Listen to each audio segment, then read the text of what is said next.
So this is Sketchbook 8 for my illustration degree. So here is the first exercise. So this is exercise 5, which was about spider diagrams. So this exercise was about making a map of where you live and obviously illustrating it and everything, putting in particular pieces from your area. So I wrote down a spider diagram of everything that was around where my area is. So I've got obviously road neighbours down here. I live opposite a large park and leisure centre. It's also quite country around near me, although there's a little bit of housing as well. Lots of people riding their bikes around here, walking their dogs, that sort of thing. And then there's a little row of shops a couple of streets away. So I did some pretty little sketches and some thumbnails, just some rough ones. I didn't know how to make the map, whether to make it into sort of like block pieces or more of a curvy shape, or do it in sort of sections. So I was just really sketching those out. So I decided to do it in like curvy shapes because there's lots of like fields and greenery around. So I decided to do that and then expanded it further to see if it worked better that way. And then I did some main sections that I wanted to put down. So like there's a playground, there's a school nearby, there's a football ground, there's lots of meadows with horses, that sort of thing, woodlands, golf. So then I did a mood board. So this was my mood board. So obviously there's a lot of meadows around, there's a secondary school, there's the golf, there's the football, there's a woods, there's a medical centre and a primary school and little play areas. And then I went on to do some sketches of these areas. So there's obviously a football player, the medical sign, that was sort of like a school building, and then I refined them a little bit more, did some horses, the golf clubs, and then decided to go on to do some watercolour sketches as well, tests. And then we went on to some explorations. So I sort of googled a map of our area, just to roughly see sort of like where everything is and the distances between them and the spaces and everything, and then just labelled them with the colours of the grass. So these areas were more woodlandy, so I'd made them darker, and then these areas were, this one I think is the football pitch, which is more greener, and then these were more just like little meadows around. And then I was looking at the textures of the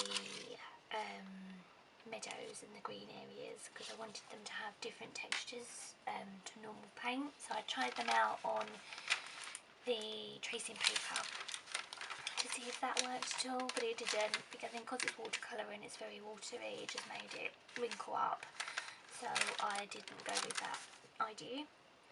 So I just watercoloured the elements that I'd sketched already, so I did that, and then I watercoloured the actual map and the areas. So this is really easy.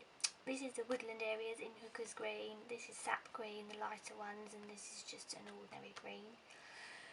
But I wanted to set it out like that first, so then I could move on from that. So this is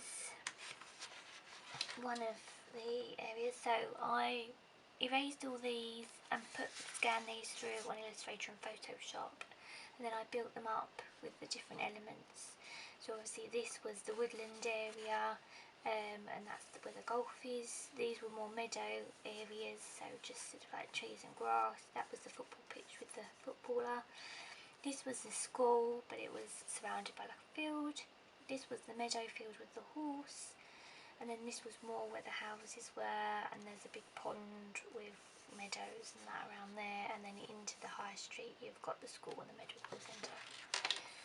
Then I made it less, because these were like quite translucent, so I made them a bit bolder to see if that made it work better. So I think I went for that design in the end. Then the next one was about viewpoints. So I chose summertime. So again, I did a spider diagram because I always do that first because it helps me generate ideas, helps me generate colours and textures and everything. So from that I chose these words that to me most represented summertime. So it was like a beach towel, shells, sunglasses, a boat, cafe, painted rock, sandals, an ice cream, cloud and the sky. So we had to do a still life. So I got all these, I had most of these, so I got all these together and then did some thumbnails of the still life that was in front of me. Carried on going through them because I wasn't sure of the first ones. So then decided on, I really like this one, so I made this one, did this one a bit better. So this was a still life that I did. So I had a few, my towel, my sandals, that sort of thing, my sunglasses, and shot them from different angles. And then went through composition again. So like here I focused on the sandals. Here I sort of really zoomed in. So you only got bits of some bits but all of some others. And then here I panned out again. So those were the different compositions. And then I did a fine liner drawing. This is a fine liner drawing of that sort of sketch. So I did that. And then we had to think about scale. So obviously where we're doing compositions, we had to think about scale. So this was just a little exercise that was different. So I did have a final picture. I just didn't like it here. So basically I then from this went on to watercolour it and then try and create the textures of the thing. So this was a tail, so I tried to paint like towel fibres. This was made of wood, so I tried to paint like wood effects on it. My sandals were leather, so I tried to create that texture. This was metal, so again tried to create it. The shells, I tried to create the ribs on the shells. And then the next exercise was about, so this one must have been the one that was about the scale. So you have to take a book cover and then scale it up.